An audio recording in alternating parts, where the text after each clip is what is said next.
Hello you beautiful people. Today I'm going to show you how I incorporate drums into my music, my little process, and I've got a couple of workflow tips for you. This was requested yesterday by Birdie. Thank you very much for requesting this, and go check out her page. She's an amazing singer, songwriter. We collaborated on a track together, and go check out her music and her Instagram. She is awesome. So I've got this little chord progression here.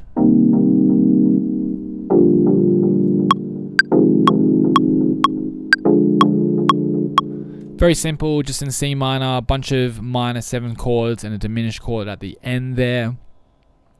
So what I usually do, this is usually my process for writing music in general, is I'll either come up with a beat first, or I'll come up with a chord progression melody and then put the beat. Depends how I'm feeling on the day. So to answer Birdie's question, I'm going to start with the chords, which I've already got. So to make things easier and faster, so I don't have to go and search through all my drum samples, I've created a template, and I've got a kick channel here which loads every time I load Ableton, and it's got a drum rack with basically a bunch of kick drums that I like or have used in previous songs, bunch of 808s, so it's super easy. So that means I can just start going, and I've done the same for my claps. So I've got a bunch of claps here, my snare, and then basically I've also got a audio effect after that, so I can start messing with them. So it makes it really easy because I can just simply, create a loop. So let's say I've got this 4-bar loop going. The first thing I'll do is put a kick drum down, and I always do 4 to the floor. And this is beautiful because I can just press the down key until I find a kick that I want to use. And then I can just simply duplicate that across.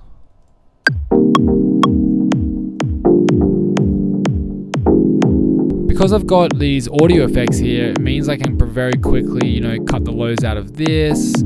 Or maybe I want to take that click out a little bit. So it makes the process very fast. Usually the next thing I'll do is I'd come down to my open hi-hats and then Shift Command M, create a MIDI clip, and I'll just go straight away and choose a hi-hat.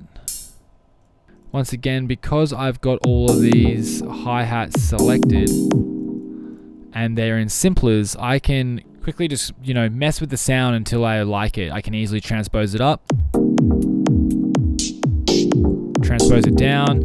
And the really good thing about this is it's not just these samples here. Because they're all in their own little simpler, I can very easily just manipulate them however I want. So I've kind of got like infinity amount of samples with only just these selected. Like I said, with the transposition, with this, I can put in a filter really quickly.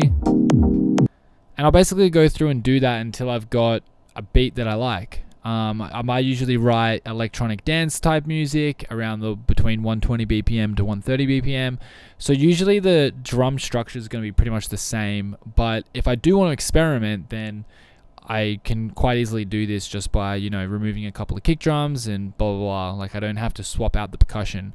So really my drum process comes down to the efficiency of this system I've created. So I'm just going to quickly add some drums, and then we're going to move on to some effects. So basically I'll go through and just slowly add everything I like and create a 4 to 8 bar to 16 bar loop. And then eventually what I'll do is, once I really like it, I'll start duplicating it across. So I'll just grab everything, press Command D, and then, now I've got how many bars I'm duplicating across. So I had 4, so now I've got 12 bars here, and then I'll consolidate everything like that.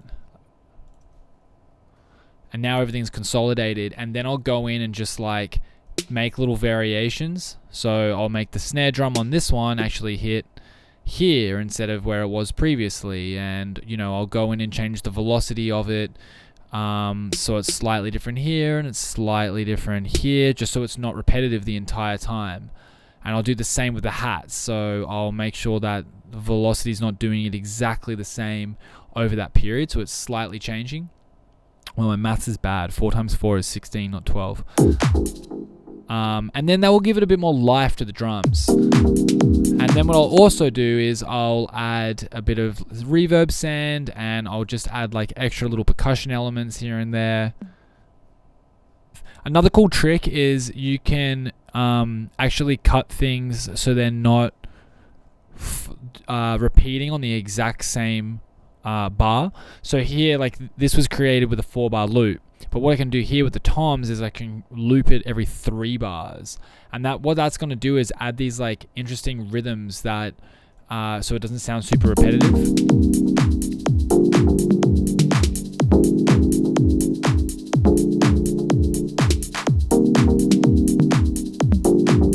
And then what I do is all of these tracks have already been grouped into a percussion group, and then with an audio effect rack, this gets loaded as soon as I load up the template. So I can then go and add a little bit of glue compression if I want to, and just, you know, shape the sound while I produce the song. And then what I do is I start freezing and flattening. So once I've got like a pretty good idea that, yeah, I really like this is how I want it to sound, these are like the instruments I'm gonna have. I'm probably not gonna do too much more changing.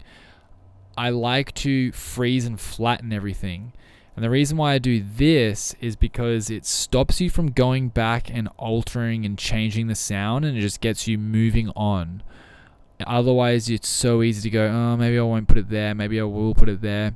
And I find just working with audio a little bit easier. I don't know, I think it's because when I first started producing, you had to start the track at the beginning of the MIDI clip to be able for it to play. That's not the case anymore, so it's just like a built-in habit.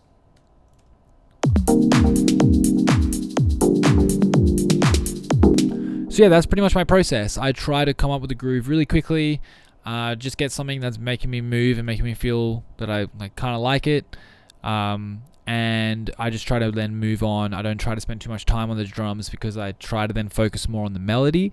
And then once I've got the melody, the chords, the bass, and the drums, it's pretty simple. I'll just then smash out the arrangement as fast as I can without overthinking it too much. And then I'll go in and I'll basically, once I've got a draft of the entire song, I'll go make things a little bit more interesting. So I'll go into the details of the drums and, you know, maybe tweak them a little bit here and there to make them sound a little bit different, and really polish up the sound. Usually my tracks are pretty raw and don't sound amazing until the last 10% push where I'm like really polishing everything up. I like to just get it all down and out, and then I'll slowly add other synthesizers and stuff like that. So I hope that answered your question, Birdie. That was a bit of a rant on my end, but that's how I make my drums. Pretty simple, pretty straightforward. I highly recommend getting into the drum racks and just loading all your sounds on there. So every time you start making a song, when you're feeling inspired, you've just got all of those drums ready to go, ready to be altered at your fingertips. Thank you everyone for watching. Please drop a comment below what you thought. And if you've got anything you want to learn, want to see, then please just drop a comment and let me know what it is. I'll make a video. And thank you very much. Much love. Happy producing.